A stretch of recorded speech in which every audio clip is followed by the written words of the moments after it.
একটা সর্বনাশ হয়ে গেছে রে। কি হয়েছে? আরে বাবা এসেছে। উনি আপনার বেয়াই। শান্ত তো আমাকে বললো যে এতিম, তার বাবা মা কেউ নাই। আমার ছেলে শান্ত আপনাকে এই কথা বলেছে? জি, উনি বলতেছে উনি নাকি তোর শ্বশুর। শান্ত তো বললো যে সে নাকি এতিম। বাবা ওনা ভয় পেয়েছে। আমি তোর সাথে কথা বলতে চাই। কিভাবে কিভাবে পারলি তুই? আমার ছেলে হয়ে তুই এইরকম একটা কাজ কিভাবে করলি? এইরকম একটা বাড়িতে বিয়ে করবি, এটা তো আমি কখনো ভাবতেই পারিনি। বাবা আসলে ভয় পাওয়ার কিছু না।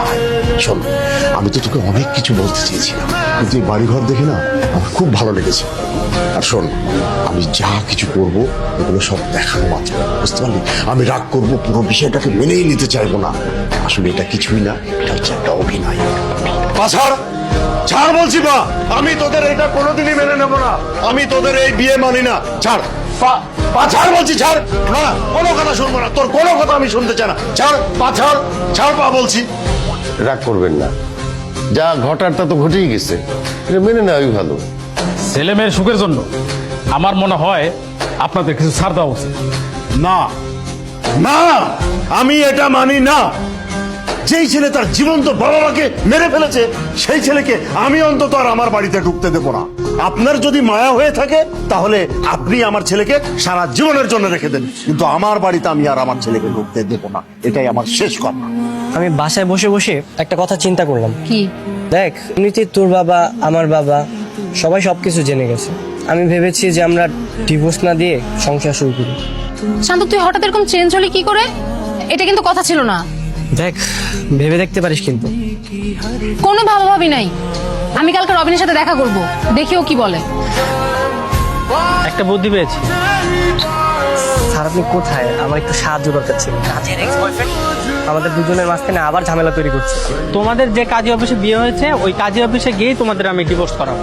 এর আগে আমি বলেছিলাম না জগৎ দুইজনের মাঝখানে তোরে যাতে দ্বিতীয়বার আর না দেখি। স্যার আমি ওকে আসতে বলেছি। নিজের স্বামী থাকতে পর পুরুষের সাথে আইসা লুকায় লুকায় দেখা করো, লজ্জা করে না তোমার? ওরা এখন আমি থানায় নিয়ে গিয়া তোর পিছন দিক দিয়ে যদি আমি ডিম থেরাপি না দিছি, কথাটা মনে রাখ। কি ব্যাপার, এরকম রাগ করে চলে আসলি? জানিস না তুই কি করেছিস? তুই ইচ্ছা করে সবকিছু করেছিস। পুলিশে কে খবর দিয়েছে বল? তুই কি আমার বন্ধু না শত্রু বলতো? তুই এইভাবে পুলিশকে ডেকে এনে রবিনকে পুলিশের হাতে তুলে দিলি। তুই জানিস না আমি রবিনকে ভালোবাসি। তোকে বন্ধু ভেবে বিশ্বাস করাটা আমার সব থেকে বড় ভুল হয়েছে। এখন থেকে তোর মতো থাক, আমি আমার মতো থাকবো। বাবা শান্ত আর আসবে না। কেন? কারণ আমি শান্তকে চলে যেতে বলছি। হ্যাঁ রবিন, তোমাকে একটা কথা বলার ছিল। আমি আসলে তোমাকে ভালোবাসি না। মানে আমার লোভ ছিল তোমার টাকা পয়সার উপর। আমি ভেবেছিলাম তোমাকে নিয়ে পালিয়ে বিয়ে করব, তারপর টাকা পয়সা নিয়ে তোমাকে আমি ছেড়ে দেবো। কি বলছো তুমি এসব? আমি ঠিকই বলছি। এর আগেও আমি দুজনকে ঠকিয়েছি, প্রেমের নাটক করে তারপরে ছ্যাঁকা দিয়ে টাকা পয়সা নিয়ে পালিয়েছি। বিআই সাহেব, আমি নাজিয়ার বাবা। ও আচ্ছা, এই যে রাগ করে চলে গেলেন, আর তো এলেন না। এদিকে এসে দেখছি ছেলেটাও রাগ করে চলে এসেছে। এক কাজ করেন না বিআই সাহেব, আপনি বরং চলে আসেন আমার এখানে। তোদের ব্যাপারে কথা হলো, আমরা নতুন করে সিদ্ধান্ত নিয়েছি তোদের এই বিয়ের ব্যাপারটা আমরা আবার ধুমধাম করে করতে চাই। তুমি এসেছো? আমি তো ভেবেছিলাম তুমি আসবে না। কি হয়েছে বল, কি বলবি? তাই একদম তুই তাকারি করবে না। দেখছো না আমি তুমি করে বলছি। বাবা কি রোমান্টিক। হ্যাঁ, ঘটনা কি? ও মা, স্বামী স্ত্রী রোমান্টিক হবে না তো কে হবে শুনি? কি হয়েছে বল। অনেক ভেবে চিন্তে দেখলাম বুঝছো, তাই রবিনের চ্যাপ্টারটা ক্লোজ করে দিয়ে আসছি। ভাবলাম বাকি জীবনটা না হয় তোমার সাথে কাটিয়ে দিব। জীবন তো একটাই, তাই না? তুমি কি সিরিয়াস? তা নয় তো কি, আমি কি ফাইজলামো করছি?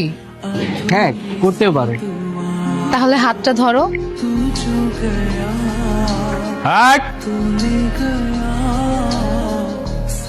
আরে তোমরা এখানে এখানে কি করতেছো তোমরা? স্যার হানিমুন পিরিয়ড চলছে। Honeymoon period? হ্যাঁ, আচ্ছা তোমাদেরকে মানে এই টানা 1 বছর ধরে কি হানিমুন পিরিয়ড চলবে? হ্যাঁ না, চলো, ভালো ভালো, এটা ভালো। তাই আমি তোমাদেরকে একটা পরামর্শ দিতে চাই। এটা হচ্ছে তোমরা হোটেল নিরিবিলির নিচে না দাঁড়ায় হানিমুনটা একটা নিরিবিলি কোনো জায়গায় গিয়ে পিরিয়ডটা করো, এটা ভালো না? জি স্যার। তাহলে আমি আসি। স্যার দোয়া করবেন আমাদের জন্য। অবশ্যই দোয়া করবো। হ্যাঁ, পয়সা থাকো তোমরা।